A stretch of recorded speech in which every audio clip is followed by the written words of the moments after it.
Hello, if you're just joining us in Facebook land, welcome to TRUCE's 420 Zoom sesh. We're just going to go ahead and chill for a little bit while we let people join us, both here on the live stream and in person here on our Zoom call. If you're interested in being part of our Zoom, join our TRUCE community group. We're going to be sharing the link to that. Unfortunately, we have to be a little protective of that so we keep the trolls out, but go ahead, grab your vaporizers and your gelatinous cube-shaped gummies and chill, and we'll be getting started here in just a little bit.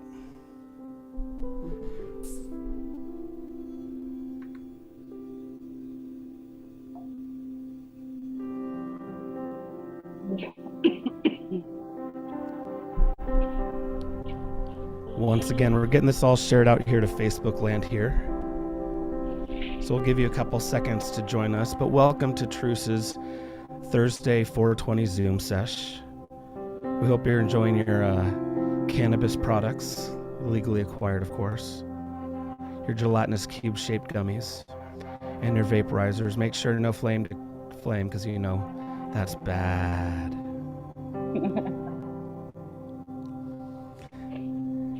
If you're joining us on Facebook land and you want to be part of the conversation, we invite you to just drop your comments into the comment section. We'll be monitoring that and we'll throw that into the conversation. If you want to join us on the Zoom, as I mentioned, we invite you to join the TRUCE community group, where we'll share that link out. Or if you know us, just message us, we'll get you that link. But everything we're going to be doing is also on the live stream, so don't feel too left out. Just going to wait a couple more minutes, and as we do that, I'm going to lead you in a little guided meditation. So if you're driving, ignore everything that I'm saying. But if you're at home, in your office, close your eyes, and I invite you just to take your next breath. Just simply become more conscious. Allow your breathing to bring you into the present moment, here and now. And if you're driving, make sure your eyes are on the road. 2 and 10. Breathe through your nose. Inhale cool air and nurture yourself.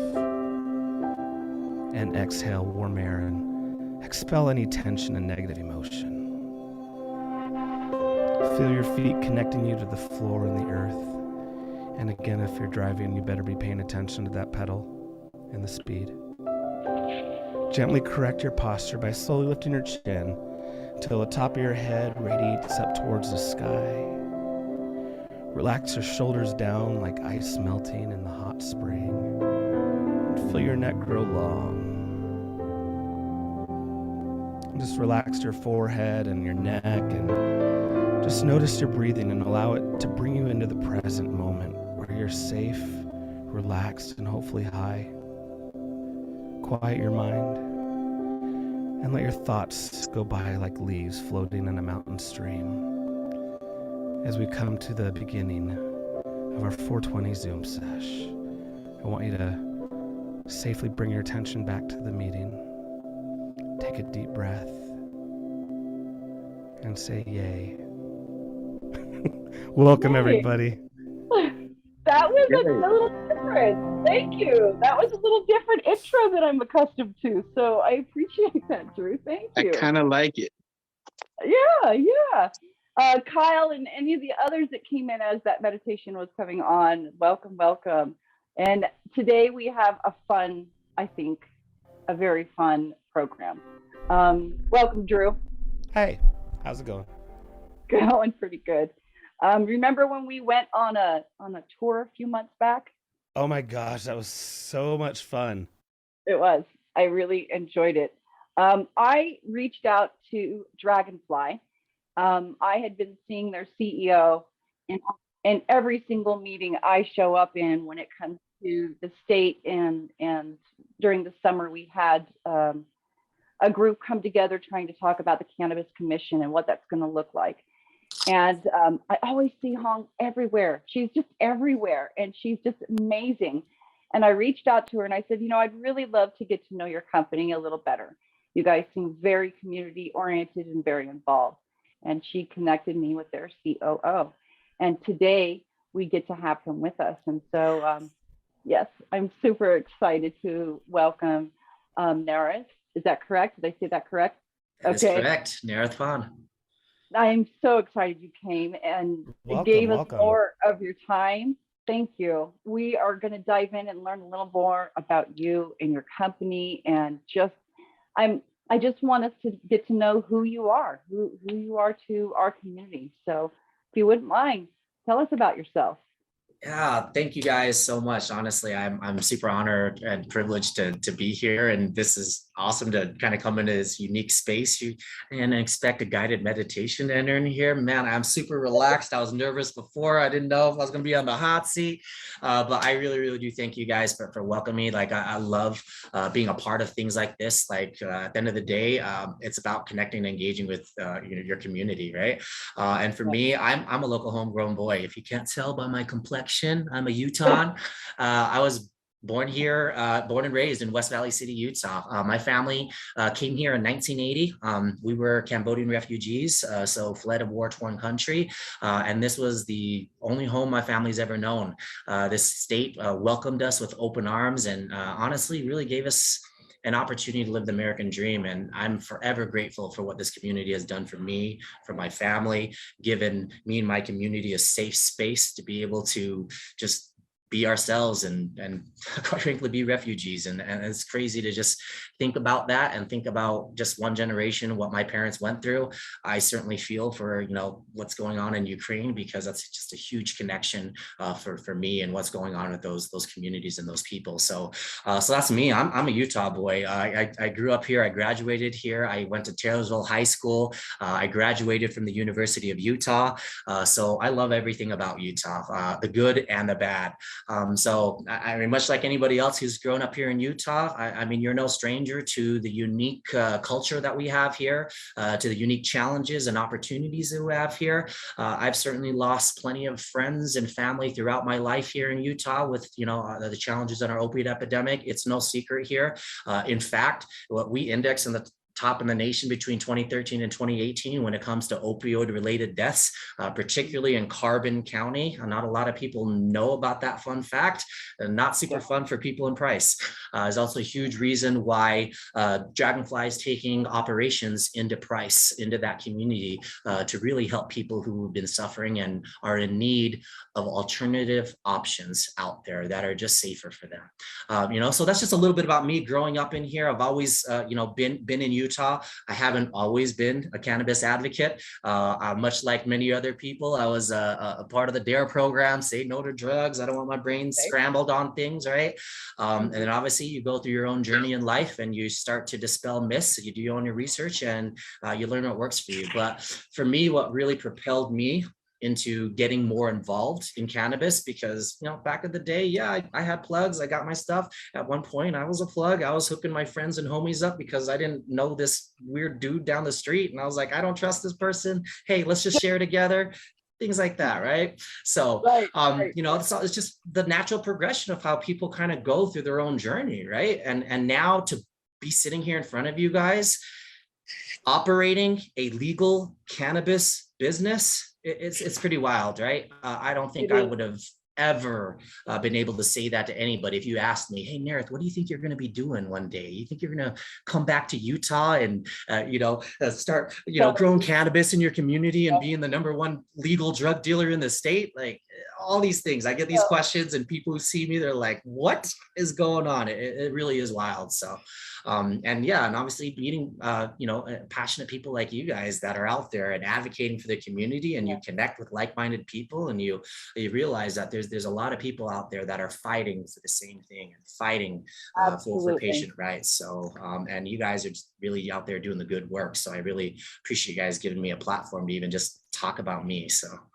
Well, I appreciate all of that. I appreciate you sharing that, because I just saw one of our regulars, Kyle, mentioned it's so nice to hear something positive about Utah. As you're telling your story, right, Kyle? It is nice to hear that there are some people homegrown here in Utah that were able to participate in this market, get a license, and are having some success, and it's a really hard market. We're living in this quasi-legal state, you know, where you don't really have banking protections, you don't really have truly the acknowledgement, because I do want to take us back a little bit and tell the folks who are listening that this is the SAPA group. And some people will really know that name in our community. I know that name. As soon as you said that to me, I was like, of course, that's a homegrown community. Can you tell me a little bit about that, the attachment of the SAPA group and who they are in relation to Dragonfly, just so we understand those roots a little more? Yeah, absolutely. I mean, just to give a little quick background on how I kind of entered into the picture with the SAPA group, because the SAPA group has been a long-standing business in Utah for years and decades. And they were one of the first immigrant families that came in and started bringing ethnic cuisine, one of the first pho restaurants in Utah, right? Back in the 90s when you couldn't find any type of ethnic cuisine. So that's how they got their start, was actually in the restaurant and hospitality space. So, and, you know, SAPA Sushi Bar and Grill, and then there's Purgatory Bar, and there's Fat Fish in West Valley and Fat Fish in Bountiful. So really started in just hospitality and taking care of people and sharing culture and diversity through the best way we know how, and that's through food, right? That's how you break down stereotypes, break down all of these myths that we have of people, is, hey, let's break some bread and have a conversation and share in each other's cultures. So yeah, they've already built this kind of prominent business, and they were really, really fortunate that they built a good standing in the community, and there were people out there that knew about them, right? And they're like, hey, you guys should go and apply for this license. Like, you guys are exactly what we need. Yeah, and then we can talk a bit more about that, because it really, if you guys remember, flashback all the way back to 2019 when greenhouse cultivation licenses were first being out there, only 8 were issued, right? And SAPA was awarded one of them, one of those greenhouse licenses. And yeah, absolutely, we're certainly one of the underdogs. Out of, I think there was 67 applicants that applied, 81 on the cultivation side. So tons of people. So for us, it was kind of a crapshoot, right? You're like, oh, 80 people, we'll just throw it in and we'll hope for the best. I do know, because we were part of, TRUCE was very much a part of those legislative wants and needs at the beginning. And one of our desires, and the big reason why I wanted you on, is TRUCE is very community oriented. And that was my point with the SAPA group. There are some deep roots that are very Utah. They understand the culture. They have been here for a long time. And I think that was one of the reasons why they scored so high on that application, is because that was such a strong want, need, and desire across all of the people who were wanting it. I mean, from the opposition to those who were always supportive of cannabis. We wanted a family, we wanted a group who was really Utah focused. Well, and it's the community building and the community organizing that I also really appreciate that you guys do for our community. You know, not just people coming in from out of state, but, you know, you're invested in Utah. You're invested in the Salt Lake area and Utah as a whole, and hiring you know, Utah farmers to grow it. It's tell us more about. I love all that about. I don't want to ruin your story, but I love that about you guys.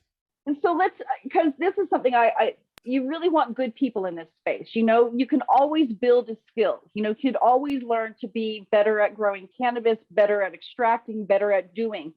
You can't fake community-minded individuals. You can't fake that. And so that's where I'm like, you know, wherever we might be in our product quality across the board in this space, there is a sense of rising tides can lift all boats if we can learn from each other our best and most wonderful qualities. And this is something, again, I keep talking to Drew about. I really like this, and we'll get to dive further into like your programs and all the other wonderful things that we got to learn about you guys. But could you take us like on a storytelling virtual tour of your operations, tip to tail, now that we've learned a little bit about you guys? Tell us where your grows are. Tell us, what does vertical integration mean? Tell us just kind of, you know, when you kidnapped Drew and I and took us on this magical tour of your operation. Can you tell us where you're at and all that stuff? Yeah, absolutely. I'd love to Awesome. share more about that and a little bit about our operations and the way that we look at our business and where we choose to set up business as well too. And let's start right at cultivation, right where the plant gets grown. So we actually have two separate locations where we cultivate all of our plants. We have one indoor facility, and that's located in central Utah. The irony of this is you get off the Nephi exit, drive to Moroni, and that's where some of the best quality cannabis is being grown, in Moroni. So go figure, right? So our indoor facility is over there, and we're actually in the middle of an expansion right now, which is one of the reasons why you guys didn't get to tour that part of the facility. You guys are at the outdoor farm, but in the indoor facility, basically we've got 14 grow rooms that are set up there. We've got 7 that are currently fully operational and they're running under HPS lights, and then we are just bringing online LED grow rooms. We've got 2 that are operational with another 3 that are coming online over the next few quarters. So we're super excited to bring LED technology to the game because we're huge about terpenes, right? And being able to have a full light spectrum really increases those terpene profiles. So people are going to be seeing some real fire coming when you open that jar, and it really hits you in the nose, because at the end of the day, that's where the true effects of cannabis comes from. The further we can move away from indica, sativa, hybrid conversations and talk about the terpene profiles of what the intended effects people are looking for, now we're talking real medicine, right? We're not just selling, THC and what's the highest percentage. That's probably easily one of the most frustrating things to have to talk about and communicate. And you have to understand why, right? People want the best bang for their buck. If I'm paying for THC, I want as much of the medicine as I can get, right? But at the same time, that's not where the true medicine really is, and the true efficacy of all of that. Right. Absolutely. And that takes a little bit of educating. That's where we're, Drew and I, when we started to have this conversation at your processing facility, you got to take us in and give us a little sniffing tour of your terpenes. And we were talking about the difference between terpenes extracted from the plant itself as opposed to those that are from other botanicals, other plants. But just the smelling difference was so delightful. I mean, that's a big part of our ethos is natural, right? Is cannabis derived terpenes. Is like, it doesn't make sense to me. Why would you take terpenes from another plant when you can grow cannabis and take it from the actual plant itself, right? So for me, that's what our entire product lineup is about, is like, let's just provide the plant in the way that is actually grown and the way that it's intended for us to consume, instead of adding these other things to create this profile that isn't even naturally occurring in nature out there. So we 100% believe in cannabis derived terpenes. For me personally, I know when I use a botanical derived cart, like it has a very different effect. I get this headband effect that doesn't really dissipate anywhere else throughout the rest of my body. And it's very apparent for me in the way that my body interacts. And just the taste and the flavor, right? I'm sure we've all had vape carts where you're like, oh, this tastes like pine sol, or this tastes like something chemically. It's not natural, right? And I certainly don't want to be vaping that. And I certainly don't want patients in our community that are risk averse to certain health conditions having to use products like that as well too. So that's something we really definitely believe in, is just naturally growing the plant the way that it was intended to. So yeah, we're super excited to bring that level of technology and be able to show the difference between HPS technology and LED technology, and really bring better quality products to the game. So that's a little bit about the indoor side. You guys got to visit our outdoor cultivation, which is our partners, the Stewarts, which is like a 5th generation family farmer that is, they've been in the community forever. They were actually growing alfalfa before, they started growing hemp. How we connected with them was we were looking for a good source of CBG hemp flower, right? And truth be told is, the hemp industry here, I mean, a lot of our farmers were kind of left out to dry to figure out this stuff on their own. And there just wasn't a lot of really great quality, medicinal quality product available until we met the Stewarts. And they were growing some of the most phenomenal CBG that's out there. And that's where a lot of the source of CBG distillate for us in our products has come from. And through that relationship, through meeting these guys and meeting this homegrown family, that just the work ethic, right? Just the family values, the connection to the community. we ended up bringing them on board, and they ended up being a partner, and their sole responsibility is growing outdoor flower, and outdoor flower for finished flower products, but also outdoor flower for distillate. And why is that so important? Our ability to grow product at scale allows us to reduce the price of products. And that's why Dragonfly has the most affordable products of any pharmacy around, is because we're investing. We're putting our money where our mouth is and putting it back into infrastructure, so that way we can grow more at scale.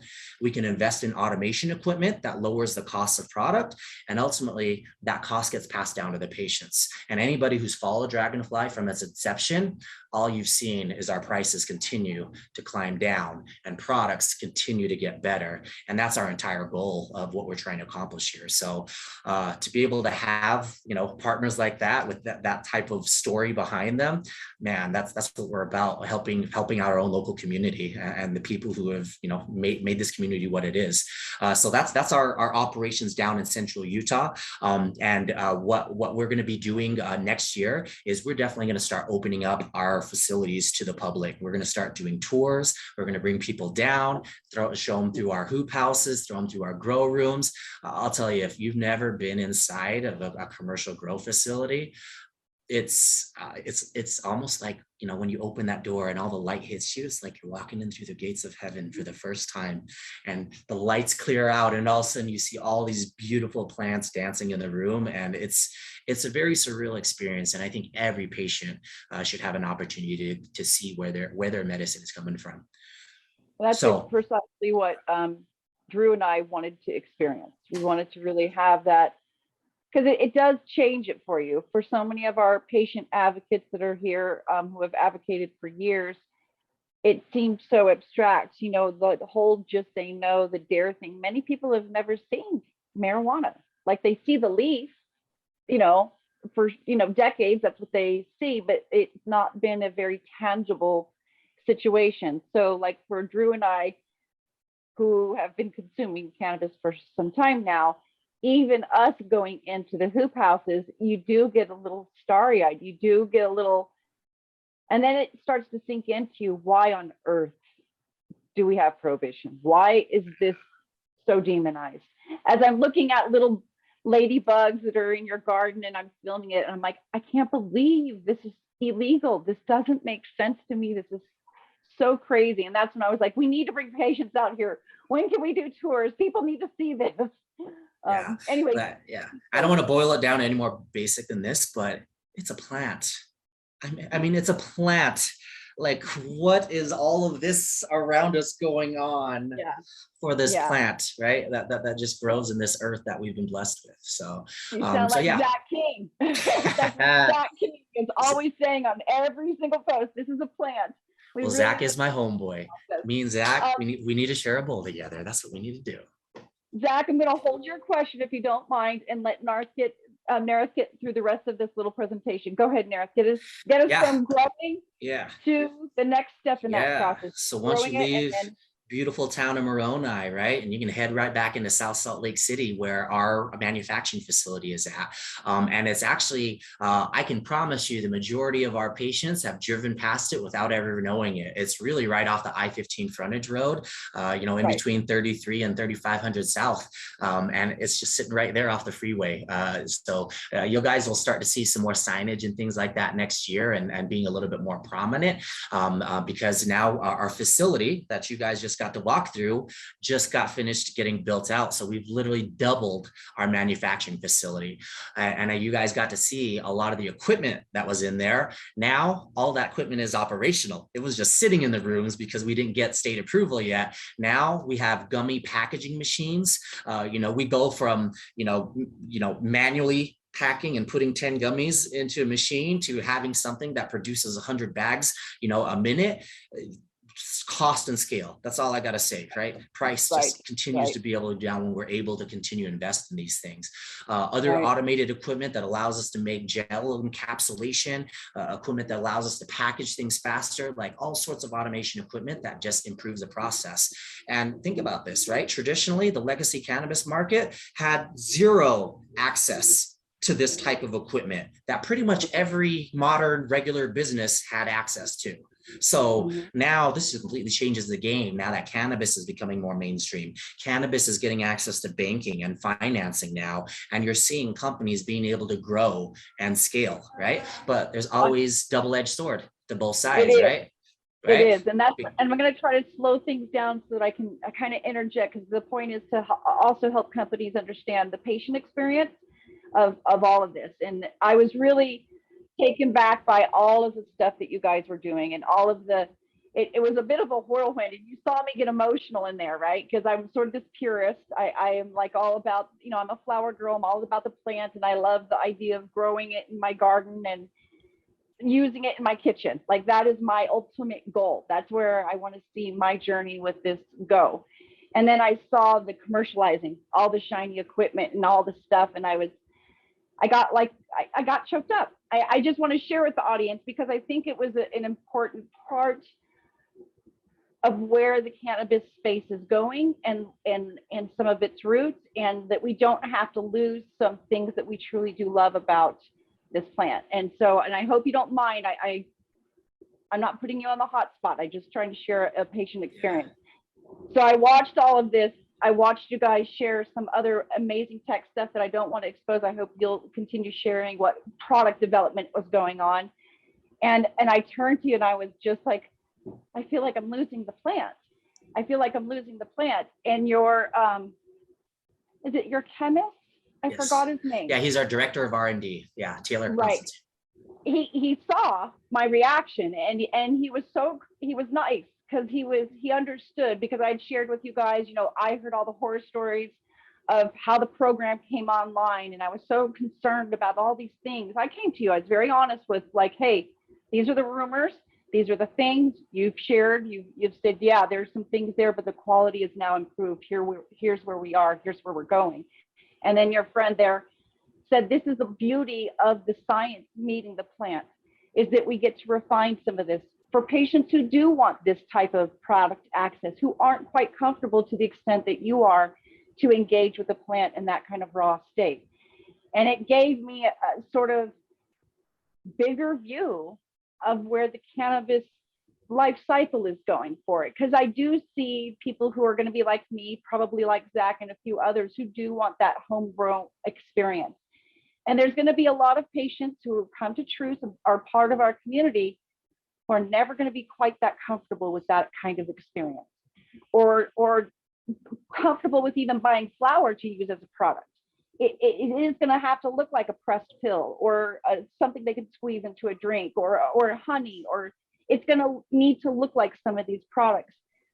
So that processing facility experience was sort of the most emotional part of the whole journey for me. Ironically, like, I just left the garden and then went to this, and it just felt like industry just hit me, smacked in the face. It was a very weird experience, but also you guys really did a good job of helping me understand that journey. I didn't mean to stop the storytelling, but I wanted to interject, because I know a lot of patients have this feeling, and I think it's important for industry to understand some of this too, so they know where our soft spots are. Yeah. If that makes any sense. Absolutely. That out and explaining that. Oh, I think that's Shireen. Yes. I said thank you for pointing that out and explaining it, though, for taking a moment, because it is an interesting perspective. Yeah. Yeah. Okay. Thank you, Christine. That really is, because, I'm with you and Zach and probably other people. My flower is king for me. Like that is me. Nothing really replaces that experience. Right. But the reality is I'm one patient, you're one patient, and that's your experience. The reality is there's a whole other slew of people who are incredibly risk averse to smoking any kind of plant, right? Or putting anything in something and smoking it, or even vaping it. Right. So what do you do for those people that still want to heal, still want the medicine in a right form? At the end of the day, we have to think about different dosage forms, just the same way different types of varieties and medicines are administered, right? Like when you go to a hospital, there's not always just pills. There are things that you get in IVs because it's more efficacious, right? And there's more bioavailability in those things. And that's really where the science of cannabis comes, because again, once you start to learn more about cannabis, and if I were to tell you guys that the product that you guys, the flower that you guys are buying, you're actually only getting 20% of the medicine. How would that actually make you feel that you're wasting 80% of your hard-earned money that's not even getting access into your system because of the poor bioavailability of the way THC gets administered in your body, either through inhalation or either through oral ingestion, right? And that's just the pure science. You're not getting the full level of cannabinoids. So that's where science and the rubber hits the road. How can we increase the efficacy of these products by delivering products in a better dosage form that is better for a specific patient based on their condition, right? A tablet might be good for somebody, where somebody else using a tincture and having a faster onset is going to be the better experience. That's where, when I got into this space, that's where I started learning about these different things. And personally, I actually became a little less judgy, because I maybe was a little judgy of like, why would you ever want to vaporize flower? It's right here. Why would you vape that? Don't do that, right? That's so gross. Yeah, but the reality is there are people who need that level of discreetness, accessibility. Yeah. Some people don't know how to roll a J, right? Put something into a bowl and smoke it. Like dry or vaporize it. All these things, right? So it's important that we are looking at every patient. Our number one core value is patient first. If we are not looking at every single patient and what one patient might need, we're ignoring all patients. So having different dosage forms is incredibly, incredibly important to the future of cannabis. If we really want to make this mainstream and for everybody, and not just the people who are willing to be trailblazers, right? And willing to put themselves out and not worry about the judgment of what I look like when I'm consuming and so on and so forth. Not everybody fits into that box. And this is a bit of why our relationship strengthened too, because we all, especially the patients who are here on the channel right now, they've been longtime participants here in Type of this forum. So they've heard the synthetic conversation. To all that point you just made, the science there is so important, that you're talking about us moving in a critical direction in cannabis science. So extraction becomes a very important part. And this is where you as the company stood out above the crowd a little bit. I just want to acknowledge patients. I do see that you have your hands raised. We'll get to you in just a moment. You decided to go out publicly in the state and say, we're not going to allow these synthetics into our dispensary at this time. And so we know what's going on. We have a synthetic situation that has caused a lot of us and patients and some experts outside of our space, outside of our state, some pause. And so when we talk about the extraction, pardon me, process, it's important that we have companies paying attention to this and bringing on people who are educated on these sciences. Can you talk about that? I know it's delicate, and I know that you've gotten heat from your colleagues in this space, but I hope people who do watch this understand we're trying to raise the bar in the state. We want to encourage people to aim for excellence. What's the company's perspective on what's going on? If you can share with us, what can you tell patients? Because I know all of us have purchased from Dragonfly. Every single patient who's on this line right now has purchased from Dragonfly. So your community leaders, how have you guys navigated this? What have you guys done with the state agencies? What kind of conversations can you share with us? What kind of things can we anticipate for the coming legislation? Yeah, no, I appreciate you bringing that up. And yeah, it is definitely, been certainly a hot topic, right? In the state, among patients, among people in the industry, about understanding what this is and what's actually going on. And really, all I can really speak is about from our perspective and kind of our journey and how this timeline unfolded. And really it started actually back in the summer when we were actually producing, we produced like 3,000 units of our Dragon Bites, right? Sent them in for testing, and then they kind of got stuck in testing for a while, and we're wondering, hey, what's going on? Why is this being held up? And long story short, they're like, hey, there's an unidentified cannabinoid that we're still looking into and trying to research and see what's going on. And we're like, okay, what cannabinoid is that? We've these are the same gummies we make all the time, and we've never had anything show up that didn't. And really what ended up happening was the department, to their credit, they actually increased their standards, their testing standards. Therefore, there were additional cannabinoids that were actually popping and showing, and they did their due diligence, like, hey, we don't know what this is. Let's go figure out. While this whole time over this course, they were trying to figure out what this unidentified cannabinoid was. We're sitting on 3,000 dragon bites that are like, what do we do with these? And it was coming up to a point of like, either the product gets moved on into the system and gets flagged as failing as a product, or we just have to destroy it. And we weren't about to sit around right here. So, and we didn't know, and there was no answers at the time. So we did what the best patient first thing to do is, well, we don't know what's in it, so we're going to destroy it. So at the cost of $80,000, like, we destroyed the product because we didn't know, and we just kind of moved forward from that point, right? And then that's where the conversation kind of kept rolling, and then finally that's when conversations like, hey, look, here's these unidentified cannabinoids, D6, D10, that we're seeing that D6 and D10, to be clear, because I think there's a lot of confusion around synthetic cannabinoids, and I think everybody just buckets everything in there. Like, D6 and D10 itself is not a synthetic, right? Those are naturally occurring. However, in high concentrations, that's not naturally occurring, right? So that's where the difference is between, is it a synthetic cannabinoid? Not necessarily, but can it be synthesized? Absolutely, right? And there's a difference between the two. So what I don't want is somebody going to a product label and they see 0.011% of D6A or D10, and all of a sudden it's like, oh, I don't want that because it's synthetic. Then you basically throwing every single product that is a cannabis product away, right? And one of the things too is like, the state, to their credit, they started testing for this. I would beg the question, if you went and got product from every single state and tested it using our standards, how many other states would potentially pop for D6 and D10 and other things that that we're not doing? So that's definitely one. Though, it's 6A-10A, which is not the same as D6 and D10. So I need you, when you're being honest and you're clarifying, let's be completely honest. So there are synthetics that only come from a synthetic process. And so we did have a chemist on last time, and I don't want two novices who aren't chemists to debate this particular point. Sure. So I just want to make sure that these are two different things. Yep. And me and Drew were trying very hard with Alicia to make sure that we clarify that, because there are you're right.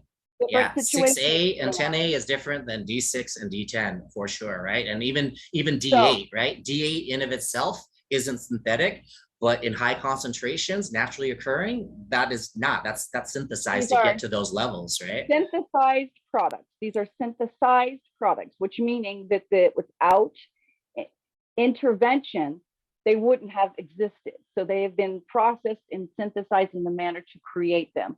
So they're not naturally occurring at these quantities.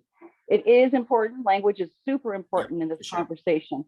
But I want to make sure that is clarified. We are talking about D6A-10A, which is the thing that got the bulletin. That is what got the bulletin, not Delta 6 and not Delta 10. So I don't want conflating the issue to confuse the population as we go into the session. So I just want to make that very clear. Yeah, there's a difference. And I think that's important for people to know, because there is a space for certain cannabinoids existing in itself. And if we just whole blanket everything together, we're missing out on a lot of things, right? So that when this kind of whole process happened, again, it's confusion from every side of the angle. What do we do? What do we do with this? And what do we do moving forward? And for us, when that and it was really kind of fortuitous, because actually prior to the bulletin going out, we already decided as an organization is like, hey, we don't know what's going on. Until we know what's going on, we're really not going to do anything. So that's when we were kind of like, hey, we're moving forward, we're not going to take any products that may have something that is unidentifiable in it, right? And then right after that, that's when all these letters, the bulletins came out and said, hey, every product that is now flagged with this, we're going to put labels on it. And that's when we were said, hey, look, we already made the stance that we're not carrying these products. And then we basically sent all those products back that got delivered to us. And can I said, say, hey, as a patient, can I tell you as a patient how much I appreciate that? And I know I don't speak, I'm not alone with that. Well, a lot of us really do appreciate that. because especially at that time, we didn't feel patients were being heard. Right. With some of the other locations, it felt like there's like, you get what you get, be happy, put it in and do it with a smile. And and you guys actually took a stand for patients, and that was brave. And It I was thank you for very that. great. Well, I It think, was. yeah, I think the uniqueness is like, look, we're all patients ourselves. And the way that we look at it is, if this was my mom, what would I do? It's pretty simple. That's it. That's it. You answer the question, Right. then you move on, right? Right. And leave it at that. If I'm not going to put something myself, like, why would you then go give it to everybody else and everybody else's mom? And again, until we have, you know, better research and better evidence on X, Y, and Z, that's where, you know, we kind of took a stance in terms of, you know, we'd rather not use our patient base as, you know, hey, try it out and let us know if you have a problem, or, you know, consult with your physician. We'd rather just not pass that buck or pass that burden on to somebody else. So we're like, hey, let's just not even make it an issue right now. It's a lot easier for us to not to have to answer questions either. Honestly, it makes our life a lot easier. Just say, hey, actually, you know, browse our menu. You don't need to worry about it. Like, because we vet that before they come on, you know, before we actually intake products. You guys got to meet JC. He's the one that gets to do all of that, right? Get COAs from every single processor before they come in, checks everything, and before products make it into our pharmacy. So yeah, that was definitely something for us, that the way that everything happened, it was kind of a perfect storm. We had no idea that the state was going to move forward and make the claims that they did and say, hey, we're gonna put labels on these products and stuff like that. So quite honestly, we were kind of, it was like perfect timing of us like going out and doing that, and then these things coming around, and yeah, it kind of made us look good, but that wasn't really our intention. It was just, what's the right thing to do for the patient. So We got a comment from Facebook land. Go ahead. Oh, come back comment. Aaron Campbell says Utah wants to set higher standards, or at least we want to. I don't want to be compared to other states, just saying. And I completely agree with that. You know, other states should be setting by our high standards, you know, not the other way around, you know. So you know, let's set the bar up here. yeah. This is what exceptional, clean, pure medicine is. You guys should all try to, you know, aim to reach for our level of quality, Utah quality. You know, it might be the only good thing coming out of the state, the Utah way, our cannabis. Yeah, oh, no, that's really a big goal of us. We want to put Utah on the map for what we're doing here. You know what I mean? So that's something that we really do think about and really do care about, is that, you know, we look at this. Yeah, okay, we're 3 years into the market here. We might not have as much experience as somebody who's been doing this for 20 years in California, but man, we're really innovating the game, and we're thinking outside of the box and not just stuck in the same old. And we're looking and listening to what patients are saying, and we're innovating and growing with patients and where the industry is going, right? That's really it, is just listening. It's not hard. And honestly, like, it sounds simple, but you know, my past career, this is kind of, I came from a research and consulting background where we would advise Fortune 500 companies on like brand strategy and customer experience. How do you grow your brand? How do you make a better company that employees want to be a part of? And really, it's easy. Just listen to your customers, listen to your employees. They'll tell you exactly what you need to do in order to keep sustaining as a business, right? So that's huge, but very few people actually do that. I think sometimes people like, hey, I'm the business operator, I know better, I'm gonna do this, I'm gonna do that. And sometimes we stop and we don't listen, because sometimes we might feel like, well, we're the experts, we're industry, we know better than somebody who's just a patient sitting at home. Well, I think you guys have a little bit of advantage going back to the Stopper roots. Being in a restaurant, you're dealing with human consumption. So like I made a reference in an article just recently when we talk about these synthetics, or rather unknown cannabinoids, because that's what we're discussing. Things that are unidentified, things that are popping up, unknown isomers in our COAs. We're not talking about necessarily these ones that have been identified.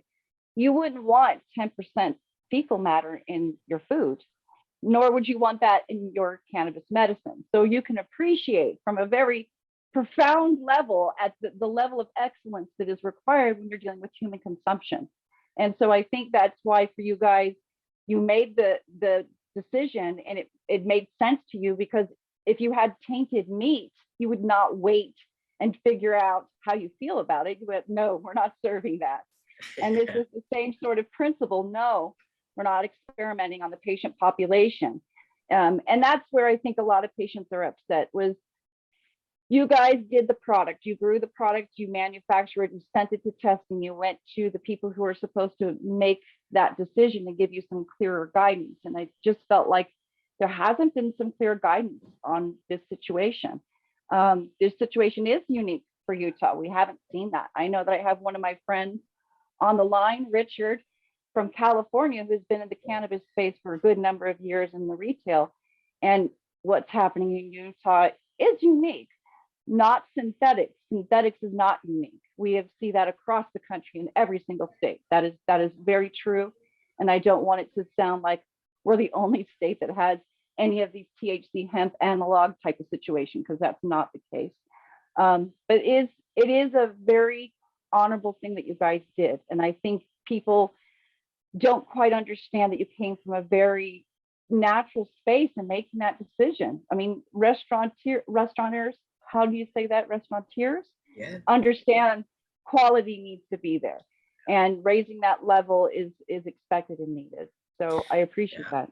Yeah, absolutely. I mean, right behind our core value of patient first, the next core value is quality. Like, what are we doing if we're not putting quality product in front of people, right? And then following that, the core value is integrity. If we're not doing it the right way, doing the right thing for people. Right. I mean, really, I think that's also that kind of the sense of business mindset that we bring to the table as well too, is, from the Sopper Group's focus on hospitality. You're serving people, right? That's your focus, is providing happiness to people, right?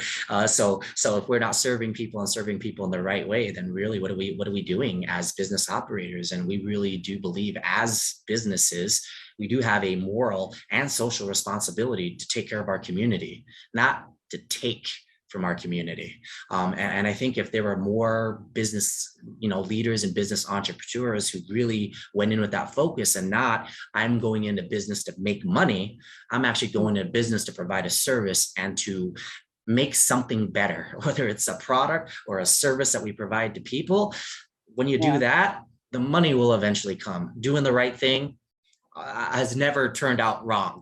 You know what I mean? So that's just part of our ethos as business operators. And that just translates into the way that we've operated Dragonfly. And quite frankly, that's what's attributed to our success. Because for the most part, if you guys notice, we kind of like to fly under the radar. We don't like to be out in marketing and advertising and in people's faces all over the place. Like, we actions speak louder than words, right? Come to our pharmacy, see what the experiences look like, see what the type of patient care that you get, feel the one-on-one experience when you walk into our pharmacy, where you're not inundated with product everywhere, right? Like, I'm a pretty experienced person, and I still am overwhelmed walking into like a Planet 13 in Vegas or any other place, and you're just like, what are all these? I don't even know what to pick. Where do I even start? I can't even imagine sending my mom into one of those places to try to find the right type of medicine.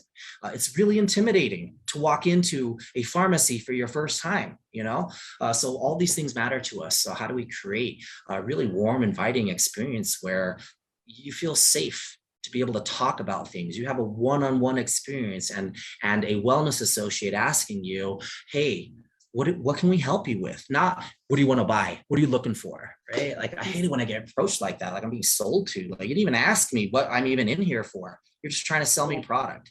It's just really impersonal. And those are, again, my mom was in there. What type of experience would I want somebody to be able to treat my mom with?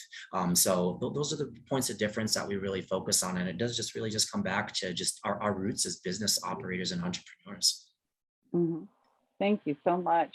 So you get us from the processing all the way to the dispensary.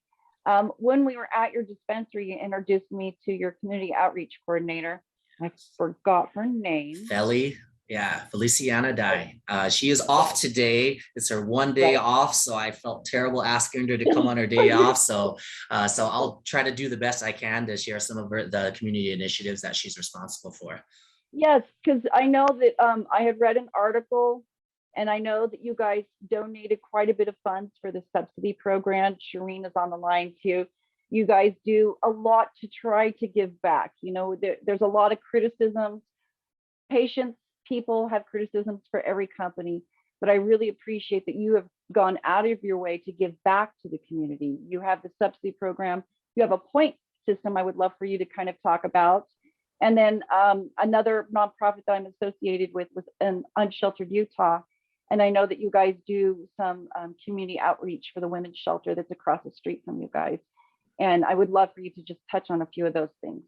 Yeah, absolutely. So, I mean, community has always been a point of number one, right? This is for us. It's not a PR or a marketing thing, or, you know, just to show that we're cool. Like from day one, this was always part of it. You can actually go back to our RFP, and it's actually written in there that this was our intention from the beginning. I like to think that's also part of the reason why, you know, we were awarded a license, because of the ethos and the type of business model we were building.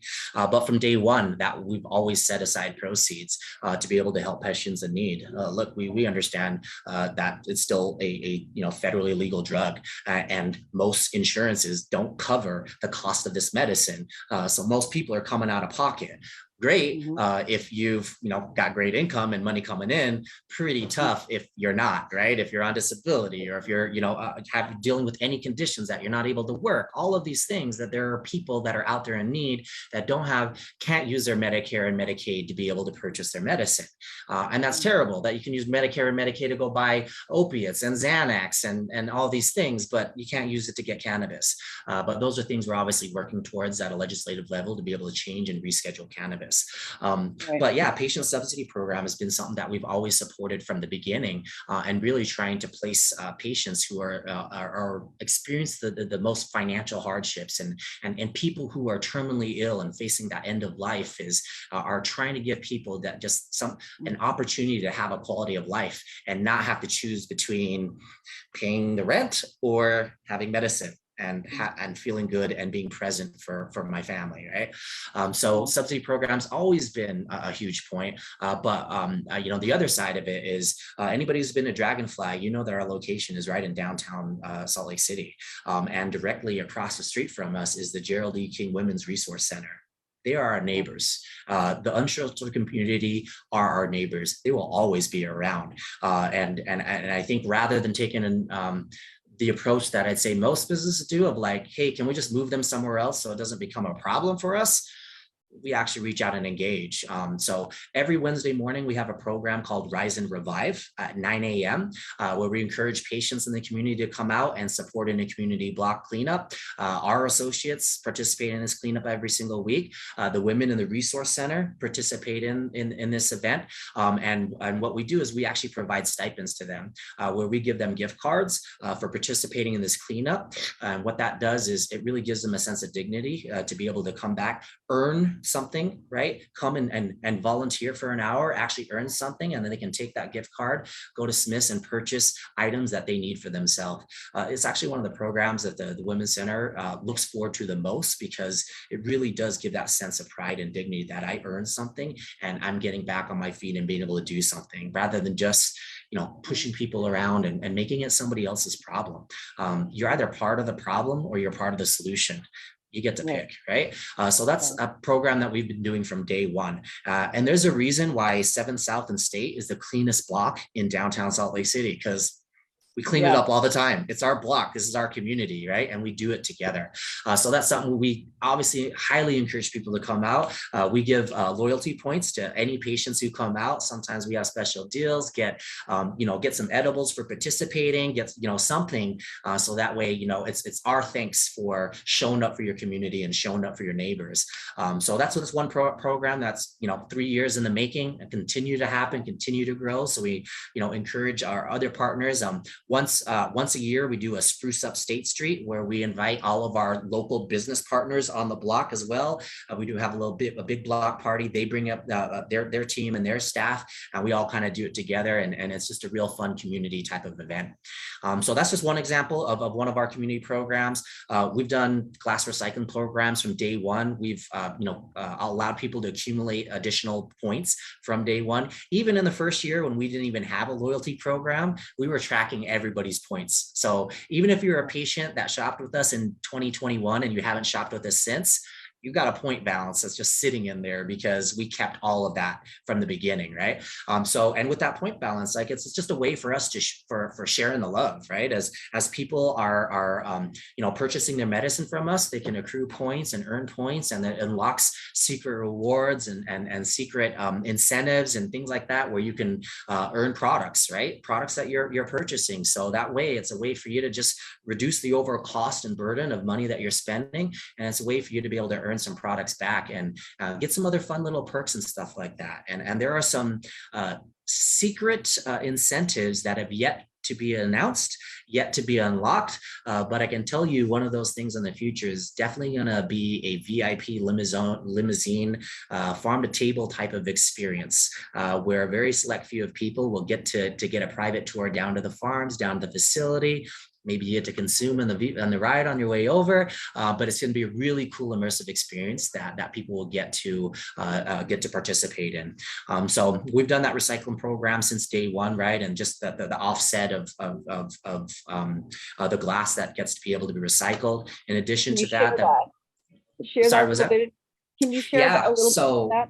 Yeah, so with the glass recycling program, it applies to any glass jars. So it doesn't matter if it's a Dragonfly jar, a Strike jar, a Wholesome jar, it doesn't matter. You bring those in and you get points for every single jar that you bring in, and those accumulate over time. And then those points can then be redeemed for coupons to get $10 off your next order, or incentives for things like that. So that jar program has been a really, really fun program because, again, it goes back to the sustainability portion. The other side of now being in the industry, right, and seeing kind of the vast amounts of waste that is created within the industry through just packaging and one-time usage type of things. It's really incredible how much is out there. It's huge, right? And the reality of it is because people haven't been providing services to the cannabis space for however long. So all these sustainable packaging and product materials that's available to every other industry is now just coming to cannabis, right? And now you're seeing more of that happen. And we're obviously investing in a lot of different packaging and materials like that. Unfortunately, we still have to use Mylar bags right now, just because it's really the only thing that helps kind of retain and lock in the moisture and prevents contaminants and things like that from getting in. And it's a tough challenge, and I hate it. It breaks my heart that we still have to use them. But moving forward, like, we are finding very, very sustainable options. And it's a fine balance between cost back to the patient, right? Because somebody's paying for it somewhere, right? And what I hear out there is patients want prices to go down, not to go up, because their bag is sustainable. So it's a tough balance, but that's our problem to figure out. We need to figure out a solution to meet both in the middle. That's our challenge. So right, it's like your packaging. It's adorable. I love it. But if I could get it for $5 cheaper, just get it to me in a paper bag. I don't get it, right? Yeah, right. So but I love your packaging. But I do like, again, you choose packaging that's more sustainable. This is paper, cardboard. There's only this little teeny bit of plastic. And that's recyclable. So that package is fully recyclable. So, and even with the inks that are put onto there as well too, and making sure everything's like compostable. I mean, obviously we still have a long way to go, but I mean, knowing that there's a part of our strategy and part of our ethos is to constantly move that needle. One of the things that we also invested in that we're hoping will be online within the next quarter here, outside the LED lights, which is already sustainable technology, right? Uses 30% less energy, but we have a 500 kilowatt solar farm down in Moroni that we're waiting for a switchgear to be able to connect our transformers in, so we can tie everything into the grid. But being able to offset the energy consumption that we're using, because I'm pretty sure we're the largest energy consumption user in Moroni right now. So I'm sure the town doesn't mind getting the extra revenue, but certainly we want to be able to reduce our footprint as much as possible. So investing in that solar farm is huge, right? To my knowledge, we're the only company in the state of Utah that is investing in sustainable energy that way. So it's something that we're particularly proud of because we care about it, right? It matters not just to the bottom line, but it matters to the environment, right? Yeah. It sounds like your company, like, dude, I've heard some stories about Dragonfly. We've already talked. I've heard some too.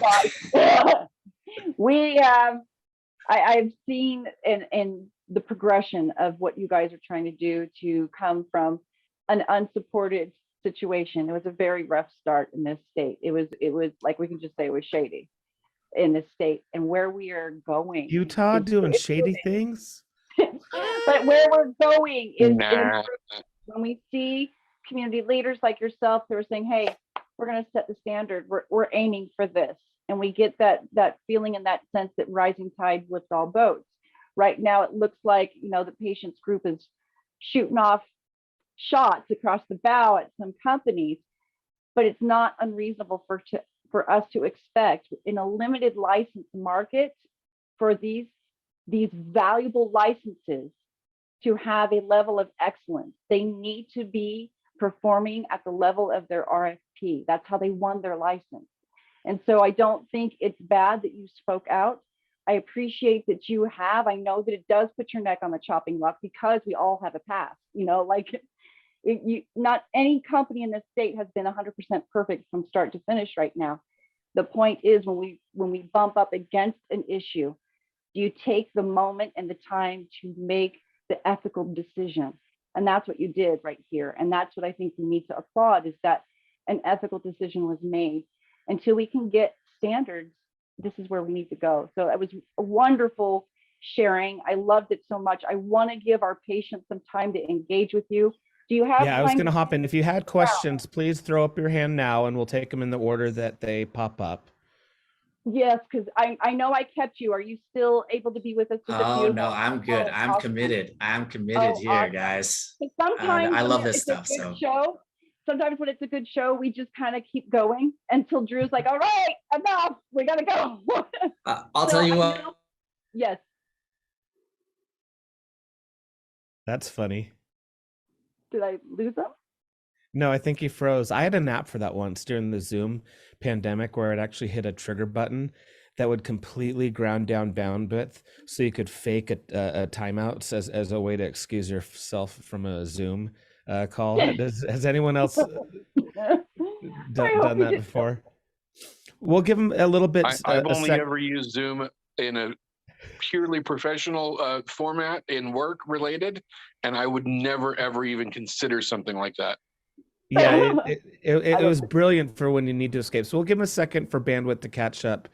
As we're doing, we'll bring the questions in. Yeah, he lost bandwidth. So, but hopefully he'll pop back in. So let's start with Zach. What was your question, sir? Or comment? Yeah. Or comment. Sure. I wrote a list. Just my first questions were, I was trying to open my bag. Do they have any options for patients like me with neuropathy to eventually have easy open bags? Because I know they're always worried about kids, but they're He's hopping on right now. So give him 10 seconds. So I'll do a do. That's a really great question. I'm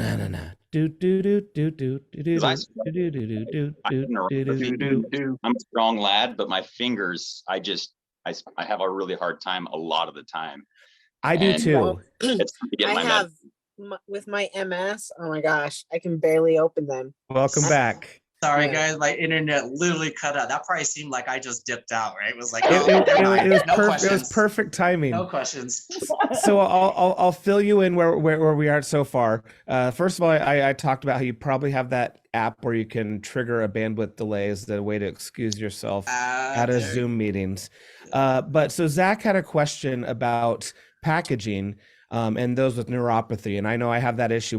Both my thumbs, I have trigger fingers. So it's like trying to pinch. That's funny. So did I rephrase your question correctly, yes, Zach? So is there, really bad. I'm super strong, but because of my years of beating my hands up, like I really struggle. So anytime I open any of these bags, I really have a hard time getting my medicine. Is there any options in the future to do something where it's just you line it up and open it instead of like having to push and do a weird combo? I just struggle with that. That's one of my questions.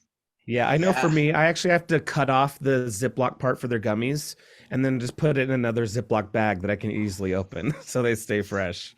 Yeah, man, we've looked at this ad nauseum, like so many, Mhm. the amount of different packages that I've been sent and vetted through and gone through, it's wild, right? And really the challenge is like what works for one person doesn't work for somebody else, and that's the challenge there, right?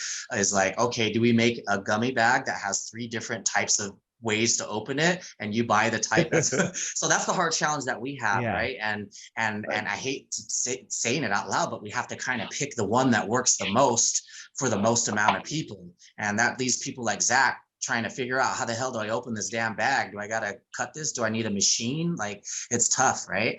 So I feel for you for sure that, you know, we're always looking at these and trying to find new innovations in packaging, and for every new innovation in packaging, it makes it harder for 80% of the other people, right? We try something new and they're like, I don't know how to open this damn thing and line this lock up and open, and it's crazy. So like, man, I wish I had a really good answer to say there's a solution for everybody out there, but it is a really unique challenge that we have, because yeah, all these products need to be in child-proof packaging, but man, That's you can for go buy child. alcohol and just screw the top off and that's no problem. There's no So, child-proof packaging yeah. on that. So, and I have a So that's question. actually where I'm going towards. So, you know, and one thing I like about your guys' operation is, you know, you have the pharmacist and everything working there back in the thing. And I wonder if it might be possible to have an easy open package that they can take that package and put it into the easier one to you, you know, just the same way you have the arthritis aspirin bottles or the, I don't know.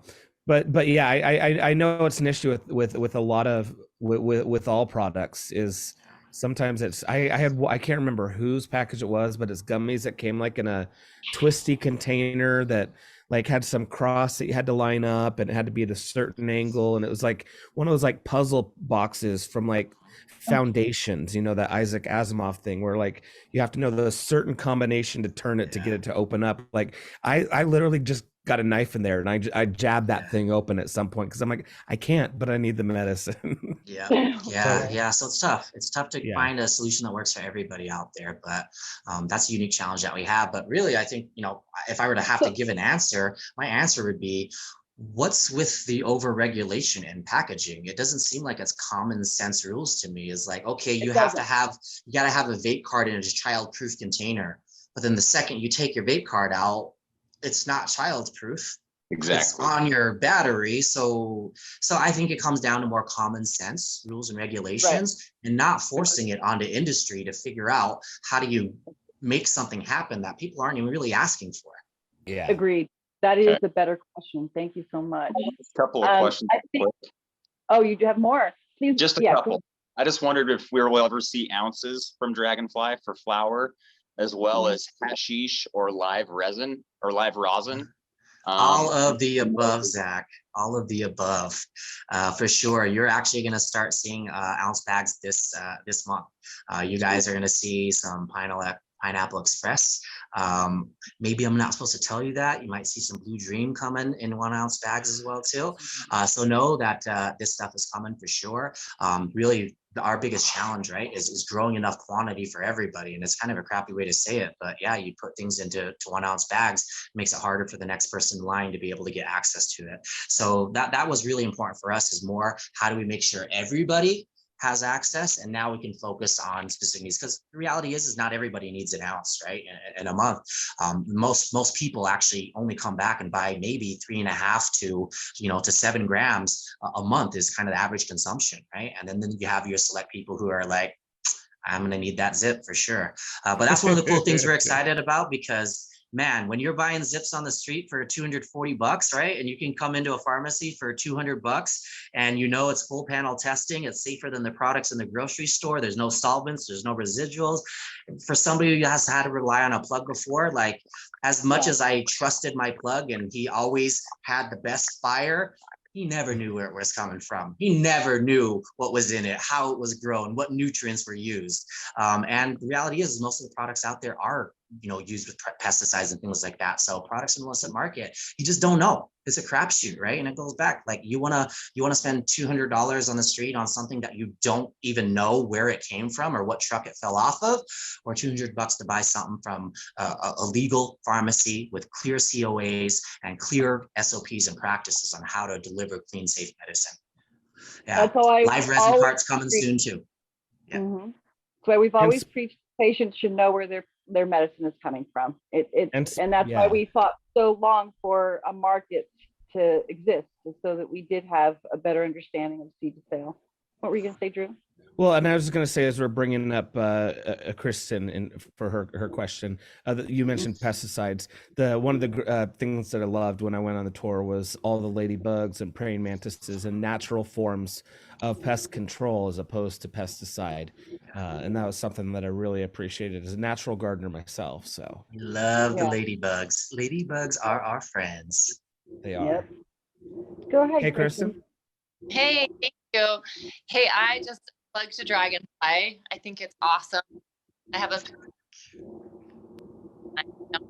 We were also guys came up because the time we did cross state line to get our medicine, and I and a very day for me. Dragonfly. Love it there. Is it just me? I'm only Yeah, hearing we're every having a other word. really- It's not- We're okay, having a I really thought it was me. hard time hearing you. Is there a fan in the background? You keep dropping every other word. Let's see. Is that better? Yeah. Oh, Yeah. There you go. weird. That's okay. Go ahead. That's weird. Anyways, first, thank you. I do have a question. Props to you guys for working so hard on reducing cost. That is so appreciated. I do have a question about your cost on all of the vaporizers. And I've never really felt sold at Dragonfly until I became more aware of like you really can't light up in Utah. Like that's illegal to actually light flame to the plant. And then That's illegal. yeah, like so blown, you guys. My logic was just gone. But anyway, so I go to the dispensary and I met with the pharmacist, which was amazing. She's one of my great friends and has been a great support. And then she pulled out the vaporizers and lays them out, and like I'm asking cost, and the cost is like I feel like I'm in a peak. Not only do I not like the flower, but then I go into the pharmacy, which I can barely afford my medicine, and I'm loyal to the pharmacy because I don't want to buy it on your point. So it's kind of this thing where I'm like, shit, this is expensive. Just like use my medicine legally. So my question is, what are your efforts on that end to try and lower the cost for the actual tools we do? Yeah, and you're referring specifically to the hardware cost, battery cost, not just the vaporizer cost itself, right? Yeah, just vaporize technology. Yeah. Like, how are we working on lowering that cost?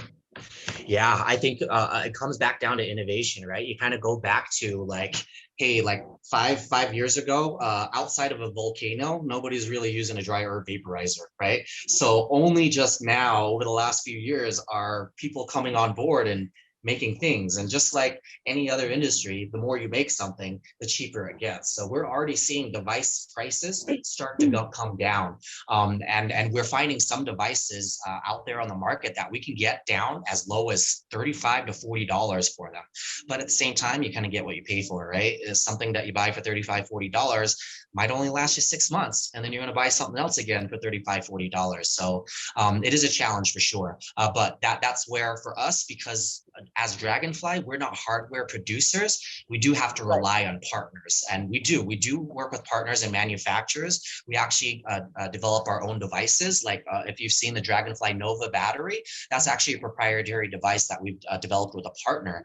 And that device, we actually basically give to everybody. You know, if you've never had a Nova battery, and the chances are you can get a free one in the pharmacy because we've been able to get those costs down to just use something different. Granted, that's not a dry herb vaporizer, right?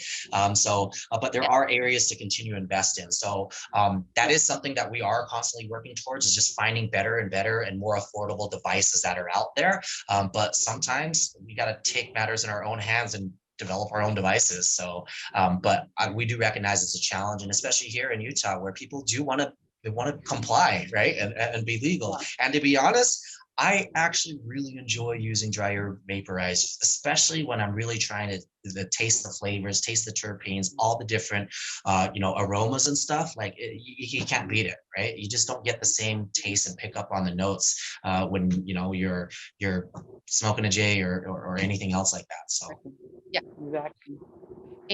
Oh goodness. thank you, I Kristen. don't know who was next. Thank you for that, Kristen. Was Drew? Did you see who had their hand up next?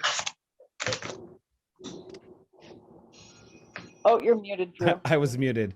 Curtis, do you go ahead and have your camera, and we'll get you thrown It's up coming. There we go. Hey, how you doing? Hi, Curtis. Hey, I'm really happy what you're doing in the community, and I'm happy that you're growing the right way. From what Christine says, Thanks, you Curtis. guys are doing it right. I'm just wondering a couple of things, simple questions. First of all, I could never wrap my head around the synthetic stuff, but I think I've got that figured out. I was down in central Utah. I saw your grow. That's a nice place off the freeway there. It is an indoor grow. Ladybugs aren't the only thing you're using. What organic pesticides are you using in there? We don't use any pesticides. No organic pesticides. None at all. We use IPM, integrated pest management. Quite frankly, that's all you need. It's really mitigation, right? Yeah. Well, so okay. Well, is it a proprietary secret? No, it's not a proprietary secret. Quite frankly, if anybody who's been growing naturally, and I wouldn't even say organically, because most farmers are using nutrients and salts, so you can't say organically, but organic practices we can absolutely say.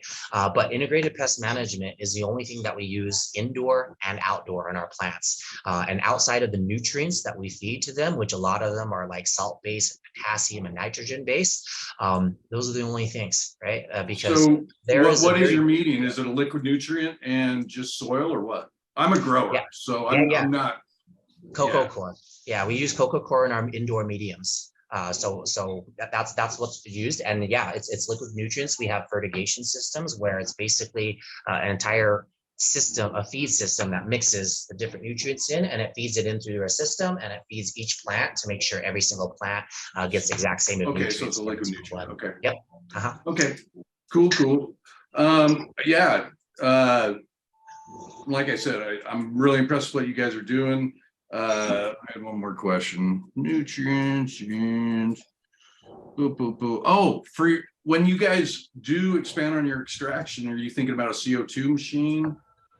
In the state meeting, they were like, they couldn't figure out what the difference between CO2 and butane was, and it was kind of funny. But anyway, I don't know if I know it's a big investment up front. I just don't know if you guys are considering doing something like that. Yeah, it's huge. We definitely are considering it as we expand facilities into our C1D1 next year. And really, we're doing kind of the analysis right now to determine from CO2 versus BHO, and just doing all of the due diligence necessary before investing. But the great thing about that is, there's a lot of other processors in the state as well too. There are processors that are doing like CO2 extraction. Companies like Heliu are already doing that. Okay, right? see, he couldn't answer that question the other night, or the other day when we were in that meeting. He didn't have any idea. He's like, well, I think everybody's just doing butane or ethanol. And I was like, yeah, okay, well, I think somebody would have invested in a CO2 machine by now. I know it's expensive. Yeah, so we know BHO is certainly being used by Moxie for their concentrates as well too. So there's a number of different ones, and it's really cool to be able to lean on partners who that's their strength, right? Is using those, and our team is really good at ethanol extraction and being able to process distillate. So to be able to lean on other experts that have been doing it for a long time and have better practices and SOPs, it's cool to be able to learn from them and lean on them early on, so that way we can figure out the right way to do things as we continue to progress. But our focus right now is just growing the best quality product that we possibly can, and making those products with the biomass that's produced. Cool. Cool. I'd love to hook up with you sometime. I can't walk into your facility because my card is from Colorado and we're not reciprocal yet. But maybe we can meet out the back door sometime and have a talk. Yeah. I love what you're doing, and you seem like a really nice guy, and you seem genuine. And I know I do worry about some of the people out there, but I appreciate you having me on this chat, and thank you, Christine. You bet, Curtis. I do appreciate you. You know, like I said, and I try to be transparent. We do have a lot of emotions that wrap around this space. People who didn't get their licenses, the way the whole thing went down, and Curtis has been a supporter of patients getting good, clean access. So I know it's always hard, but I do appreciate the energy and stuff that you've given to me. So thank you, Curtis, for joining us. Appreciate that. No problem. Hey, Shireen, I think you have the floor, friend. And don't forget to unmute. Shireen is a patient. Sorry, Shireen gets to benefit from your program. So I just wanted to share that with the audience. Shireen does get one of those subsidy access. So anyway, go ahead, Shireen. Sorry. Yes, and thank you. Appreciate it so much. Being on disability and having a limited income is a struggle all the time. So, but I was able to stop by and the Heal You products right now have been really helping me, and I was able to try a Moxie. I've never tried Moxie. This is my first chance. But when we were talking about the hardware, it was Kristen that mentioned it. Kristen, and this is inexpensive. It's a terp pen. And it's a way to get your terps. And it's inexpensive. I think it was like $30. Get your terp on. Get your terp on, yeah. And so, but yeah, I appreciate that I was, I was one of the associates that told me about your product, and now I have it. So anyway, I appreciate it. I appreciate you sharing that, Shireen. And I mean, you kind of going out there and trying new products and going through this journey of healing. That's what it's about, right? Like everybody starts somewhere, and then you kind of progress and you learn what works best for you and your body. And it's cool to have an open mind about this, because it can be intimidating, right? You're like, wait, what is this? What do I do with this pen and this straw? You want me to do what? So the fact that what I love is that you're taking control. Shireen, you're taking control of your own health to find out what works for you, right? And I think that's the beauty of cannabis medicine, is there's no one right way to utilize cannabis for your own health and wellness needs. And I think that's the beauty of it. And we all get to find our own healing journey in our own way, whatever way that would be. So I really appreciate the fact that, you're supporting us and give us an opportunity to be able to give back and support to you. Oh, and I wanted to ask one question. You mentioned about the Wednesday mornings. What time does that start? 9 a.m. to 9:30 every morning. You'll see the booth kind of set up around, and you can go and you'll sign up on your name on there, and then points get accredited to you. And it's just a cool way to kind of engage in the morning. A good excuse to get up in the morning as well, too, because in the winter it can be tough to get out of your door sometimes. So okay. All right. Well, I appreciate it. Thank you. Thank you, Shane. Thank you so much for this. This was a really engaging, and I know it had its emotional, tense moments, but I just can't thank Dragonfly enough, for having just open dialogue with the patient community and really participating in that feed loop. We need to get our experience, so you guys can not only improve or take that back to your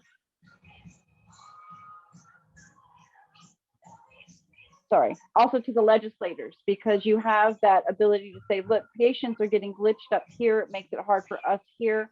Then everybody gets a full idea and experience of what's going on out here for us, and we can all improve. So absolutely.